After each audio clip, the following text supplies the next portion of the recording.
What is up, YouTube? Nandito ulit ang inyong Kuya Beans para sa panibagong YouTube tutorial. Ang ituturo ko naman sa inyo ngayon is kung paano lock ng folder gamit ang Windows 10, no? So, mag-lock tayo ng folder gamit ang Windows 10 or Windows 11. Gagana din to sa Windows 11. Pero, as of recording of this video, gamit lang po nating device is Windows 10 lang po. So, first step, ito po yung example na gagawin ko. Dito, gawa tayo ng folder.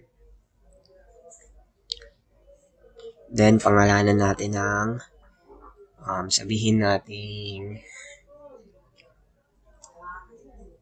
lock. Okay. Buksan natin yung folder na yan. No? So, lalabas to. Then, right-click tayo dito and new.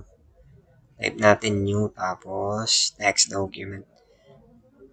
Sabihin natin, hindi, huwag muna natin pangalanan. Buksan muna natin yan, no? So, ayan, may notepad. And meron nga pala ako ditong bubuksan na set of commands. Itong command na to is, ilalagay ko na lang to sa comment section, no? Para ma-copy paste nyo. So, ang gagawin natin dito, copy ko lang muna to. Tapos, paste ko dito. Okay. And then, dito tayo sa may part ng your password. Papalitan mo lang yan ng password na gusto mong ilagay. Halimbawa, admin 123. Yan ang gusto mong password na ilagay. Tapos, save mo na siya. Save as. Sabihin natin lock. .bat. Kasi batch file siya eh. Kaya .bat.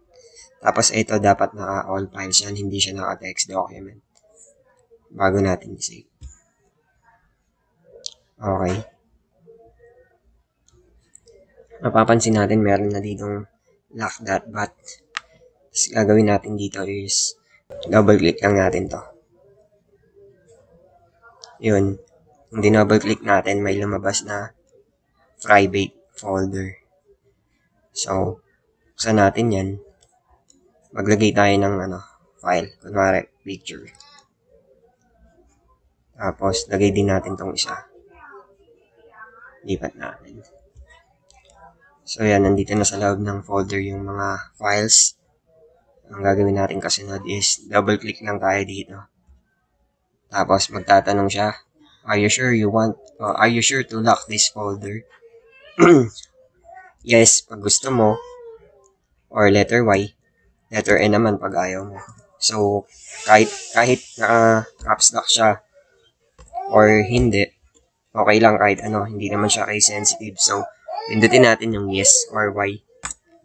So, ayun na. Mapansin natin na wala na yung folder na private folder na nandito kanina. So, para makita natin yun or ma-view uli natin yung folder na yun, double-click lang uli tayo dito. Tapos, ayan, i-enter na natin yung password na nilagay natin kanina.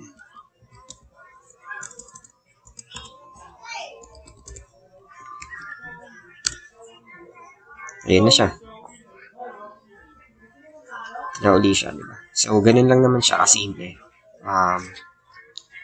Kung may mga tanong kayo, comment lang kayo sa ating comment section. And salamat sa panonood.